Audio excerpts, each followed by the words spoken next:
Halloween night के साथ ही इस मूवी का स्टार्ट होता है, जहाँ पर सिटी के सारे लोग इस फेस्टिवल को सेलिब्रेट कर रहे थे। वहीं पर हमें 3 फ्रेंड्स दिखाए जाते हैं और वो भी हेलोवीन को सेलिब्रेट कर रहे। वो फ्रेंड्स एक ट्रेन के बारे में बातें कर रहे होते हैं, जो कोई आम ट्रेन नहीं थी बल्कि खास किस्म की ट्रेन थी और वो काफी मिस्टीरियस ट्रेन थी। इस ट्रेन में हेलोवीन की पार्टी सेलिब्रेट की जाती थी और खास बात तो ये है कि जो लोग भी इस ट्रेन में पार्टी करने के लिए आते हैं उन्हें पुराने जमाने के कपड़े पहनकर आने होते। इसके अलावा ट्रेन में बहुत सी इंटरेस्टिंग किस्म की गेम्स खेली जाती और इस ट्रेन की सर्विसेज लाइक खाना पीना सब फ्री होता था। लेकिन इस ट्रेन का टिकट काफी कॉस्टली था और सिर्फ अमीर लोग ही इसमें सफर किया करते और वो तीनों फ्रेंड्स भी इतने रिच नहीं होते कि वो इस ट्रेन का टिकट परचेज कर सके। इसीलिए उनमें से 2 फ्रेंड्स तो वहाँ से चले जाते हैं, लेकिन उनकी एक फ्रेंड अभी भी वहीं पर खड़ी होती है और वो लड़की काफी गौर से ट्रेन को देख रही होती है। तभी हम वहाँ पर ट्रेन के कुछ पैसेंजर्स को देख पाते हैं जिन्होंने पुराने जमाने के कपड़े पहने हुए थे। वो सारे पैसेंजर्स ट्रेन के डोर के पास आकर खड़े हो जाते। तभी वहाँ पर आता है कंडक्टर और उन सभी पैसेंजर्स को ट्रेन के अंदर लेकर जाता है। ट्रेन के अंदर सभी पैसेंजर्स का काफी अच्छे से वेलकम किया जाता है। उन पैसेंजर्स में एक छोटी लड़की थी जिसका नाम था एबिगेल। एबिगेल के पेरेंट्स उसके साथ वहाँ पर नहीं आए थे, इसीलिए उसकी केयर टेकर उसके साथ वहाँ पर आई थी। एक और लड़की जिसका नाम था एवलिन और वही कहानी की मेन कैरेक्टर है। और एवलिन ने खुद ये टिकट नहीं खरीदा होता बल्कि उसकी फ्रेंड ने उसे खरीद कर दिया होता। वहाँ पर एक ऐसा पैसेंजर भी था जो इस ट्रेन में 14 बार आ चुका था और इस बार वो 15वीं बार आ रहा था। जिस पर एबिगेल उसे पूछती है कि आप इस ट्रेन में इतनी बार आए हैं तो क्या आप बोर नहीं होते? जिस पर वो कहता है कि बिल्कुल नहीं, क्योंकि ट्रेन में हर बार कुछ मजे का कुछ नया होता है। तभी एक फोटोग्राफर वहाँ पर आकर उन सबकी एक ग्रुप फोटो लेकर वहाँ से चला जाता है। अब क्योंकि सारे के सारे पैसेंजर्स ट्रेन में आ चुके थे, इसीलिए कंडक्टर ड्राइवर को सिग्नल देता है कि वो ट्रेन चला दे। इसके बाद ट्रेन चल पड़ती है। इसके बाद उन लोगों को डिनर दिया जाता है और ड्रिंक दी जाती है। लेकिन एवलिन को अपने टेबल पर एक कॉकरोच नजर आता है, लेकिन पलक झपकते ही वो कॉकरोच गायब हो जाता है। इसके बाद एवलिन प्लेट उठाती है और प्लेट के नीचे भी उसे बहुत सारे बग्स, बहुत सारे कॉकरोचेस नजर आते हैं। और हैरत की बात तो ये होती है कि इस बार देखने पर फिर से वो कॉकरोचेस गायब हो जाते हैं सडन।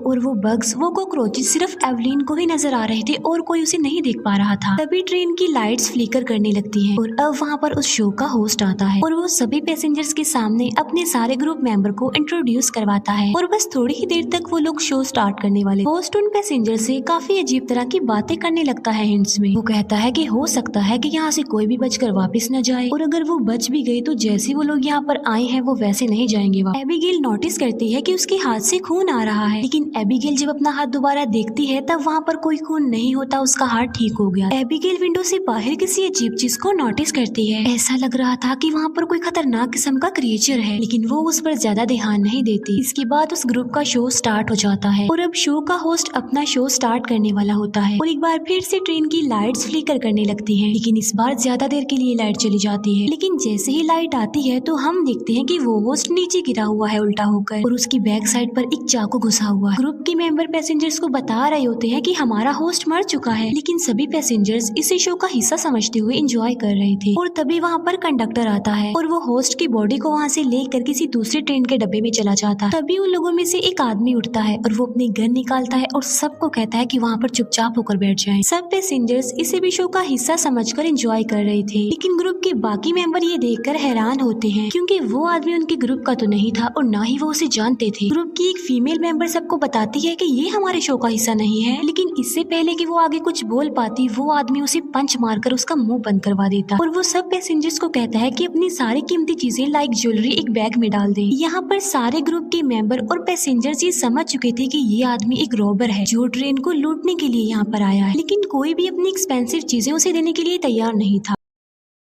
और वो एक पैसेंजर के हाथ में गोली मार देता और वहाँ पर एक लड़की बैठी होती है, उसे वो गन पॉइंट पर ले लेता। लेकिन तभी वहाँ पर एक लड़का उठता है और उसे ऐसा करने से मना कर देता है और इस लड़के का नाम होता है थॉमस, जो कि अपने फ्रेंड्स के साथ वहाँ पर आया था। और यहाँ पर हम ये जान पाते हैं कि थॉमस असल में उस रॉबर का साथी है। इसका मतलब ये है कि वो दोनों रॉबरी करने के लिए इस ट्रेन में आए, लेकिन थॉमस ये बात नहीं जानता था कि उसका पार्टनर किसी को शूट कर देगा, इसीलिए वो उस रॉबर यानी अपने पार्टनर पर बंदूक तान देता। लेकिन तभी यहाँ पर एक और राज रिवील होता है कि क्योंकि वो लड़की जिसे अभी कुछ देर पहले गन पॉइंट किया हुआ था वो भी उस रॉबर के साथ मिली हुई थी जो फीमेल रॉबर थी, और ये सारा किया धरा इस फीमेल रॉबर का ही था, सारा प्लान इसका था। इसीलिए वो थॉमस से गन स्नैच कर ली थी। उस फीमेल रॉबर ने ऐसा इसीलिए किया था क्योंकि वो जानती थी कि इस ट्रेन में सिर्फ अमीर लोग ही सफर करते हैं, इसीलिए उसने रॉबर और थॉमस के साथ यहाँ पर रॉबरी करने का प्लान बनाया। अब यहाँ पर वो फीमेल रॉबर अपने साथी रॉबर को कहती है कि वो ड्राइवर के पास जाए ताकि वो ट्रेन को रोक सके। फिर वो फीमेल रॉबर एक फीमेल पैसेंजर को कहती है कि अपनी सारी ज्वेलरी, सारी कीमती चीजें मुझे दे दो, लेकिन वो फीमेल पैसेंजर ऐसा करने से इनकार कर देती है, जिसकी वजह से वो फीमेल रॉबर उसे शूट कर देती है। फिर वो फीमेल रॉबर सब पैसेंजर्स का सारा कीमती सामान ले लेती है और वो सब पैसेंजर्स डर जाते हैं। दूसरी तरफ वो रॉबर ड्राइवर्स को गन दिखा कर ट्रेन रोकने के लिए बोलता, लेकिन वो ड्राइवर ऐसा नहीं करते, उसकी बात नहीं मानते और समझदारी का मुजाहिरा करते हुए वो उस रॉबर पर अटैक कर देते, जिसकी वजह से उस रॉबर का गला कट जाता है और वो मर जाता है। लेकिन मरते मरते वो रॉबर उन दोनों ड्राइवर्स पर शूट करके उन्हें मार डालता है और अब ट्रेन को चलाने वाले दोनों ड्राइवर्स भी मर चुके और अब बगैर किसी के चलाए ही बड़ी स्पीड से ट्रेन आगे बढ़ रही थी। कंडक्टर सबको बता रहा होता है कि ट्रैक पर एक बहुत बड़ा मोड़ आने वाला है, जिसके लिए ट्रेन की स्पीड को कम करना होगा, लेकिन ट्रेन तो बहुत स्पीड से चल रही है। इसका मतलब ये है कि दोनों ड्राइवर्स मारे जा चुके। इसका मतलब ये है कि जब वो मोड़ आएगा तो ट्रेन ट्रैक पर से उतर जाए, जिसकी वजह से हम सब मारे जा सकते हैं। और वो सबको ये भी सोल्यूशन बताता है कि अगर हम ट्रेन के सबसे पीछे वाले डब्बे में चले जाए तो हम बच सकते हैं, लेकिन वो फीमेल रोबर ऐसा करने को तैयार नहीं थी। वो सबको कहती है कि कोई नहीं जाएगा यहाँ से, सब अपनी अपनी जगह पर ही बैठे हुए। लेकिन जैसे ही थॉमस को मौका मिलता है वो उस फीमेल रोबर पर अटैक कर देता, जिसकी वजह से सबको वहाँ से निकलने का मौका मिल जाता। इसीलिए सब एक एक करके ट्रेन के पीछे वाले डब्बे में आ जाते। वो सब लोग ट्रेन को और एक दूसरे को काफी मजबूती से पकड़ ले और तभी वो मोड़ आ जाता है और ट्रेन ट्रैक पर से उतर जाती। और ट्रेन के जिस डब्बे में ये होते हैं वो सीधा जाकर पूल में गिरती है। इस एक्सीडेंट में कंडक्टर के साथ कुछ और लोग भी मारे जाते हैं और कुछ इंजर्ड भी हो जाते हैं। और अब ट्रेन के उस डब्बे में पानी भी भरने लगता है। एक पैसेंजर तो बुरी तरह से इंजर्ड हो जाता है और ये वही पैसेंजर होता है जिसके हाथ पर उस रॉबर ने शूट किया था। और जो पैसेंजर यहाँ पर 15वीं बार आ चुका था उसका पैर भी वहाँ पर बुरी तरह से फंस चुका था। तब एबिगेल के साथ साथ उस पैसेंजर को भी किसी बड़े मेंढक के बोलने की आवाज सुनाई देती है। फिर थॉमस वहाँ से निकलने के लिए सेफ रास्ता ढूंढता है, लेकिन एक पैसेंजर को थॉमस पर बहुत ज्यादा गुस्सा आ रहा होता है। इसी वजह से वो थॉमस को मारने लगता है, क्योंकि वो भी तो एक रोबर था और उन रोबर्स के साथ ट्रेन को यहाँ पर लूटने आया था। और इन तीनों की वजह से ही वो सारे के सारे इस मुसीबत में फंस चुके थे। फिर वो पैसेंजर एक एक्स की मदद से इस ट्रेन का एक डोर तोड़ देता, लेकिन बाहर चारों तरफ पानी के सिवा और कुछ भी नजर नहीं आ रहा। अब इसके अलावा उनके पास और कोई सोल्यूशन नहीं होता कि वो पानी में जाएं और तैरते हुए किनारे तक पहुंच जाएं। लेकिन वहाँ पर इतना ज्यादा अंधेरा होता है कि ठीक से वहाँ पर कुछ भी नजर नहीं आ रहा। फिर एक पैसेंजर डिसाइड करता है कि वो जाकर ये पता लगवाएगा कि आखिर किनारा है किस तरफ। इसीलिए वो एक टॉर्च लेता है और पानी में कूद पड़ता है। थोड़ी दूर जाते ही उसे ये पता चल जाता है कि किनारा आखिर है कहाँ पर। फिर वो दोबारा से ट्रेन के डब्बे की तरफ आ रहा होता है, लेकिन उसे पानी में किसी की आहट महसूस होती है। वो सबको कहता है कि पानी में कोई खतरनाक क्रिएचर है, इसीलिए वो तेजी से ट्रेन के डब्बे की तरफ आ ही रहा होता है कि एक क्रिएचर उसे पानी में खींचकर ले जाता है। अंदर जाकर एबिगेल सबको ये बात बता रही होती है कि मैंने उस क्रिएचर को देखा है और वो एक पैसेंजर को पानी में खींचकर ले गया। वो कहती है कि मैंने उस क्रिएचर का सिर्फ हाथ देखा है, इसीलिए मुझे नहीं पता। तभी ग्रुप के एक मेंबर को कोई पानी में खींचकर ले जाता है। तब फीमेल ग्रुप मेंबर उसे बचाने के लिए पानी में जाती है, लेकिन एवलिन उसे जल्दी से पानी से बाहर आने के लिए बोलती है। लेकिन इससे पहले कि वो पानी से बाहर आ पाती, एक क्रिएचर आकर उस फीमेल ग्रुप मेंबर को अपने साथ पानी में ले जाने की कोशिश करता है,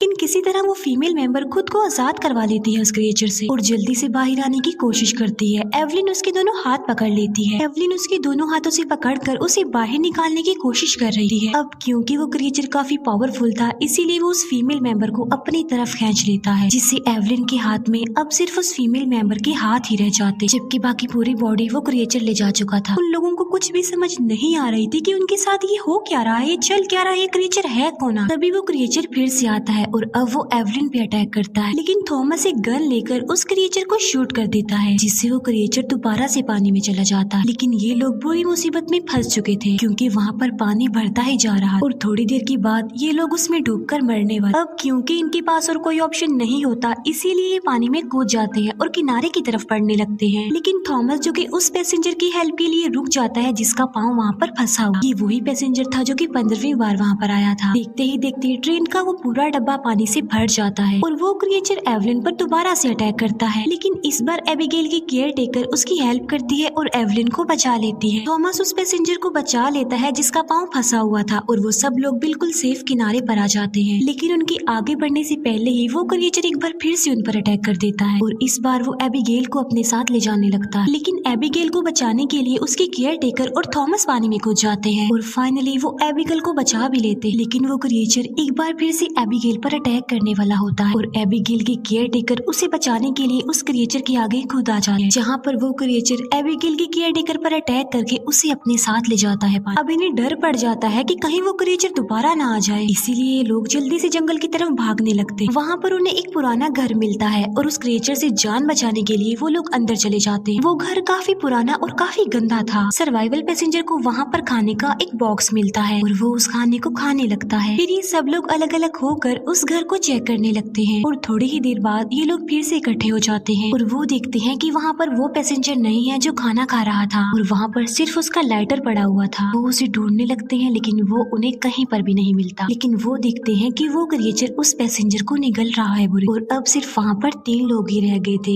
एबिगेल, थॉमस और एवलिन। ये तीनों भागते भागते एक अंडरग्राउंड जगह में आ जाते हैं। अब एबिगेल और एवलिन तो वहाँ से जा चुके होते हैं लेकिन थॉमस पीछे रह जाता है और वो क्रिएचर अब थॉमस को भी पकड़ लेता है। एबिगेल और एवलिन जाकर खुद को एक रूम में लॉक्ड कर लेती हैं, जबकि वो क्रिएचर बाहर खड़ा हुआ उनका वेट कर रहा होता है। एबिगेल समझ चुकी थी कि वो भी इस क्रिएचर का शिकार बनने वाले हैं, इसीलिए वो खुद को उस क्रिएचर के हवाले कर दी। उसके बाद एवलिन की जब आंखें खुलती हैं तो सुबह हो जाती है। वो क्रिएचर सिर्फ अंधेरे में ही आया करता था। अब इससे पहले कि दोबारा से रात हो जाए, अंधेरा हो जाए और वो क्रिएचर फिर से आ जाए, एवलिन बगैर कोई देरी किए जंगल की तरफ भागने लगी। जंगल से भागते भागते वो ट्रेन के ट्रैक पर पहुंच चुकी थी। उस रेलवे ट्रैक को फॉलो करते करते वो उस रेलवे स्टेशन पर आ जाती है जहाँ पर वो फर्स्ट टाइम इस ट्रेन में बैठी। लेकिन अब काफी रात भी हो चुकी थी। स्टेशन पर काम करने वाली एक वर्कर एवलिन की हेल्प करती है और वो एवलिन को एक रूम में ले जाती है। वो लड़की एवलिन से पूछती है कि तुम्हारे साथ क्या हुआ, तुम्हारी ऐसी हालत किसने की? जिस पर एवलिन बताती है कि हमारी ट्रेन का एक्सीडेंट हो गया था और बाद में एक क्रिएचर ने हम पर अटैक कर दिया। एवलिन की ऐसी बातें सुनकर वो लड़की समझ जाती है कि ये लड़की सदमे में है, इसीलिए ऐसा बोल रही है। फिर वो वर्कर अपनी बाकी साथियों को बुलाने के लिए वहाँ से चली जाती है। फिर एवलिन वहाँ से भागने के लिए डोर ओपन करने की कोशिश करती है लेकिन दरवाजा तो बाहर से बंद होता है। फिर वो लड़की अपने सीनियर्स के पास चली जाती है। वो बताती है कि वहाँ पर एक लड़की आई है जो कि काफी इंजर्ड है और उसकी हालत भी काफी खराब है और वो बता रही है कि मेरे साथ बहुत बुरा इंसिडेंट हुआ है, क्रिएचर वगैरह। ये सुनकर वो सब लोग दोबारा से एवलिन के पास आ जाते हैं जो कि अभी तक दरवाजा ही खोल रही, लेकिन एकदम से सब कुछ रिलैक्स हो जाता है। लेकिन जब वो लड़की दरवाजा खोलती है तो वहाँ पर एवलिन होती ही नहीं है क्योंकि वो गायब हो चुकी। यहाँ पर उन्हें कुछ भी समझ नहीं आ रहा था कि आखिर वो लड़की कैसे गायब हो गई, क्योंकि यहाँ तो सारे दरवाजे बंद थे। लेकिन उनकी सीनियर को सारी बात समझ आ गई थी और वो उन्हें एक जगह पर लेकर जाता है और उन्हें एक ट्रेन एक्सीडेंट के बारे में बताता है कि आज से तकरीबन 96 साल पहले इसी रेलवे स्टेशन पर एक ट्रेन जा रही थी जिसका एक्सीडेंट हो गया किसी मोड़ की वजह से, जिसकी वजह से पूरी की पूरी ट्रेन पूल में जाकर गिर गई। और हैरत की बात तो ये है कि उन सब पैसेंजर्स की डेड बॉडीज गायब हो गई थी अपने आप से और उन पैसेंजर्स में से एक थी एवलिन। इसके बाद उस ट्रेन को पानी में से निकाल लिया गया और उसे रिपेयर करके बिल्कुल ठीक कर दिया गया और बाद में उसी ट्रेन को एक म्यूजियम बना दिया और मेमोरियल के तौर पर सभी पैसेंजर्स के सामान को इस म्यूजियम में रख दिया गया। और तभी हम उस ग्रुप पिक्चर को भी देख पाते हैं जो कि उन सभी पैसेंजर्स की थी। यानी जो कुछ हमने देखा वो रिसेंटली नहीं हुआ था बल्कि 96 साल पहले का इंसिडेंट था। अब क्योंकि एवलिन सर्वाइवर थी इसीलिए उसकी सोल इधर उधर भटक। इसके बाद ये लोग वहाँ से चले जाते हैं और तभी हम अचानक से वहाँ पर उस ट्रेन के होस्ट को देख पाते हैं जो कि वहाँ पर शोज किया करता था। और बस इसी के साथ ही ये मूवी यहीं पर एंड हो जाती है। Thank you for watching.